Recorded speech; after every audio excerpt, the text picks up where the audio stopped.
Hello Capricorn, Sun, Moon, Rising, and Venus sign. Sana po ay nasa mabuti kayong kalagayan. My name is Suzy and welcome back po sa Star Tarot. Ito po ang inyong daily messages for September 8 at maraming salamat po sa inyong patuloy na pagsuporta sa ating channel. I truly appreciate it and God bless you all. And kung bago naman po kayo dito, welcome na welcome po kayo sa ating channel. Maraming salamat din po sa inyong pagbisita. And general reading po ito, kaya hindi ito magra-resonate sa lahat. Kunin nyo lang kung ano ang sasakto sa inyong sitwasyon. Thank you. Two of Autumn. Naku, si Capricorn. Napakagaling. Napakagaling. Ang dami ninyong ginagawa. You are juggling many things. Priorities, trabaho. Ay naku, dami ninyong inasikaso. You have too much on your plate. Pero napakagaling ninyo. Nagagawa nyo pa rin ang lahat. Nagagawa nyo pa rin maayos ang inyong mga trabaho kahit nagsasabay-sabay. Yun ang talento din ninyo, ano? Multitasking, Capricorn. Napakagaling ninyong mag-multitask, no? Napakagaling ninyong magtrabaho at the same time may inaasikaso pa kayong another trabaho. Ang galing, 'di ba? Kaya parang kahit ganun man ang sitwasyon, sinasabi ng card na to na nag-i-enjoy ka pa rin, no? You're still having fun kahit aligaga kayo, kahit busy kayo, nag-i-enjoy pa rin kayo. So that is the good thing then, 'di ba? If you love what you are doing, talagang mag-i-enjoy kayo dyan. So yun ang sitwasyon ni Capricorn. Chariot energy. Ayan, so may mga achievement kayo dito, siguro, Capricorn, na natanggap. Kaya you are celebrating or you are going to celebrate that success, no? May nagagaling kayo dito sa isang nagagaling kayo dito sa isang challenging situation. Pero alam mo, napagtagumpayan mo, no? Very successfully, napagtagumpayan mo kung ano man ang difficulty na yan. Kaya ngayon, you are entitled to celebrate that. No, kung ano man ang sitwasyon na yan, napagtagumpayan ninyo, celebrate ninyo yan, accomplishment ninyo yan, achievement ninyo yan. Kaya talagang you are going to be very proud of yourself sa ngayon, ano? Yung ano ninyo, maaaring trabaho or career related talaga ito. Kasi maaring isang proyekto yan na napagtagumpayan ninyo. Medyo mahirap, no, siguro ang pinagdaanan ninyo sa proyekto na yan, pero you manage to successfully finish that project, no? Maaring ganoon. Kaya yung hard work ninyo talaga is paying off dito. Your hard work is paying off. Kaya sobrang saya, no? Sobrang saya ninyo sa ngayon kasi nalampasan na ninyo yung difficult part ng trabahong yon. And ngayon, you're on to the next. Akaloka kayo, Capricorn. Talagang parang naiisip ninyo dito na may susunod. Yung doon na kayo focus ngayon sa susunod. Alam nyo na agad na merong susunod kayong gagawin dito na project. Kaya, ang galing nyo din, no? Very talented kayo, Capricorn. And alam mo, sobrang mahal ninyo ang trabaho ninyo, Capricorn. Nandun talaga ang puso ninyo, no? We have the Prince of Winter. Ayan. Ay, nakita ko agad determined. Ganun kayo eh. Chariot energy. Si Chariot, very determined, very driven. Diba? Very passionate about kung ano man ang gusto niyang gagawin na sunod, no? And ganun din si Prince of Winter. Tignan mo. Intellectual, determined, focused, impulsive. No, yun lang, yung pagka-impulsive wala nun si Chariot. Pero yung determined, focused, intellectual, meron din ganun si Chariot, minus impulsive. Kasi dito naman si Prince of Winter, mabilis ang galawan dito, Capricorn. So talaga parang nagmamadali na naman kayo dito sa susunod ninyong gagawin, no? Parang gusto ninyo, ang galing din niyo talaga, no? Yun lang lagi ko naiisip ngayon. Ang galing ninyo kasi kahit marami kayong ginagawa, nagagawa pa rin ninyo yan to perfection. Napagtatagumpayan pa rin ninyo. And at the same time, mabilis din kayong magtrabaho, no? Mabilis ninyong iproseso ang mga dapat ninyong iproseso, mga ganun ba? Kaya matalino kayo, Capricorn, matalino kayo. Kaya mabilis kayong mag-isip, yung thought process ninyo mabilis. Kaya nabibigyan nyo agad ng solusyon kung ano man ang problema, kung meron mang problema, nahahanapan nyo agad ng solusyon. So talagang ang galing ninyo, no? Capricorn, matalino, mabilis mag-isip, madiskarte, multitasker. Ay naku, Capricorn. Mabibigyan na kayo dito ng trophy, no? Sa sobrang galing ninyo. And you know what? Around this time, no, with the Prince of Winter energy, mayroon din kayong may mga pagbabago ditong maaring mangyari na hindi ninyo siguro inaasahan, no? Yung mga mabilis ang ganap, no? Yung mga mabilis ang pagbabago, may mga mabibilis na shifts dito na mangyayari. Maaring ano din yan siguro, maaring ang mga ganap na yan is related sa inyong mga trabaho, sa inyong ginagawa. Maaring may mga changes na maaring gawin agad-agad para makapag-cope up kayo sa deadline, maaring ganon, ano? So, good luck, Capricorn, and that's all I have for you for today. I hope nakatulong ang mga mensaheng ito in some way. Thank you for watching. Love and light. Namaste. Hello Virgo, Sun, Moon, Rising, and Venus sign. Sana po nasa mabuti kayong kalagayan. My name is Susie and welcome back po sa Star Tarot. Ito po ang inyong daily messages for September 8 at maraming salamat din po sa inyong patuloy na pagsuporta sa ating channel. I truly appreciate it. God bless you all po, Virgo. At kung bago naman po kayo dito, welcome na welcome po kayo sa ating channel.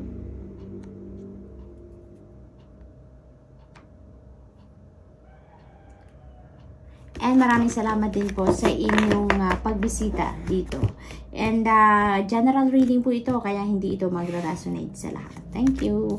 Seven of Winter, yun ang paunang mensahe ninyo dito, Virgo. Parang siguro may iniisip kayo dito, may mga choices kayong pinagpipilian dito, no? At maaring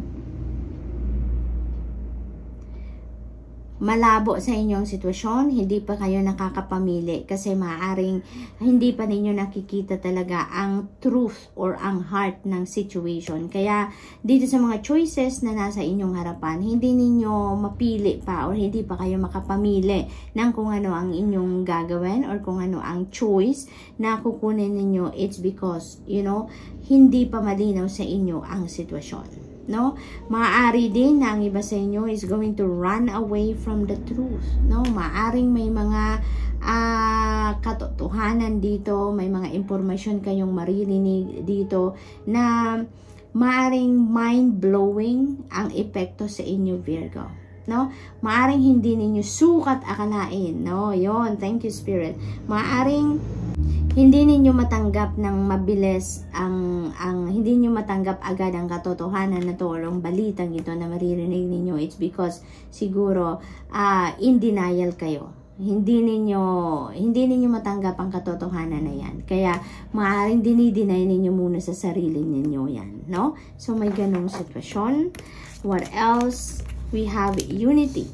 Yan, number 5. Sabi ng card naman sa inyo dito, do the right thing for the right reason, no? Use your own judgment dito. Use your own judgment and discernment at huwag kayong papaapekto, no, sa mga opinion ng iba, sa mga sasabihin ng iba, yung ganon. Use your own judgment and discernment, use your own intuition, no, para sa pagdidesisyon kung ano ang mga bagay na kailangan ninyong gawin, ano ang nararapat ninyong gawin, yung mga ganon. Kasi maaari din dito na may mga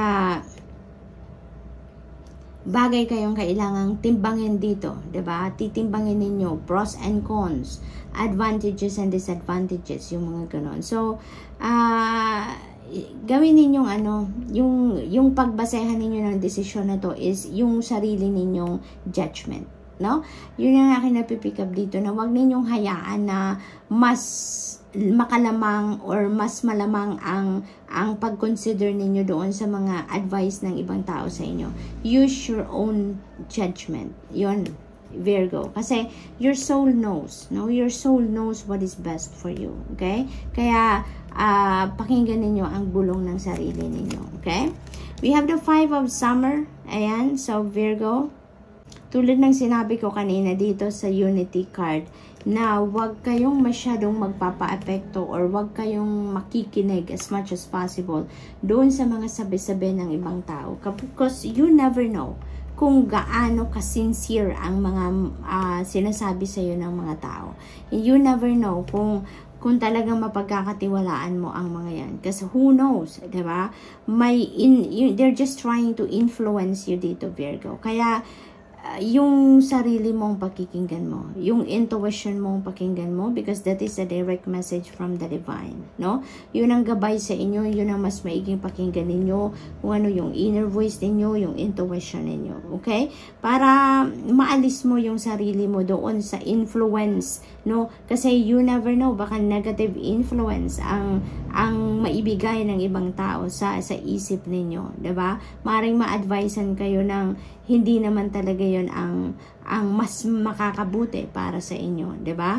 Kaya maari kasi na ang iba sa inyo dito, you know, may mga sitwasyon na siguro napanghihinaan kayo ng loob, maaaring nadi-discourage ang iba sa inyo, 'di ba? At maaring ma-advisean kayo ng ibang tao na hindi naman talaga mas makakabuti ng inyong sitwasyon, 'di ba? So maaring ganoon, and dahil nalulungkot kayo or siguro nadi-disappoint ang iba sa inyo dito, so baka mas lalong ma-influensyahan kayo ng hindi naman talaga dapat, 'di ba? Dahil sa mga sabi-sabi ng ibang tao. 'Yon. And alalahanin niyo na lang, no, Virgo, na lahat ng bagay naman may rason, 'di ba? Everything that happens sa buhay natin is for a reason. No, it's up to us to find out kung ano ang rason kung bakit nangyayari ang mga nangyayari, if you still want to find out. Kasi may mga sitwasyon din sa buhay natin na nangyayari pero hindi na natin kailangang alamin kung ano ang dahilan. May mga sitwasyon na we just need to accept na nangyari ang nangyari. No? Basta alam natin, there is always a reason for that. There is always a reason behind every situation na nangyayari sa buhay natin. 'Di ba? And minsan, hindi na natin kailangang kalkalin pa kung ano ang dahilan kung bakit nangyari. Let's just move on, 'di ba? May mga sitwasyong gano'n ang kailangang atake natin sa mga bagay na instead na hanapan pa natin ng dahilan, hanapan pa natin ng rason, let's just focus on, moving forward. Let's think of the positive things, no, na magagawa natin para tayo'y makapag move na to the next level, 'di ba? Para mapuntahan na natin kung ano pa ang next chapter naman ng buhay natin na maaring naghihintay na, 'di ba? Maaring there is a bright future na naghihintay sa atin sa next level, 'di ba? Kaya may mga sitwasyon na gano'n. Kaya ano 'yun, iba-iba tayo ng sitwasyon sa buhay, 'di ba, Virgo? Kaya always follow your intuition, always use your own judgment and discernment, and as much as possible, no, tignan din inyong mabuti ang mga advice ng ibang tao sa inyo versus kung ano yung nararamdaman ninyo, kung ano yung naririnig ninyo na bulong ng sarili ninyo, no? Kasi sometimes, no, nakakatulong din ang advice ng iba, pero most of the time, 'di ba, yung binubulong ng sarili natin ang mas makakabuti para sa atin. Kaya yun, use your own judgment and discernment all the time. Okay?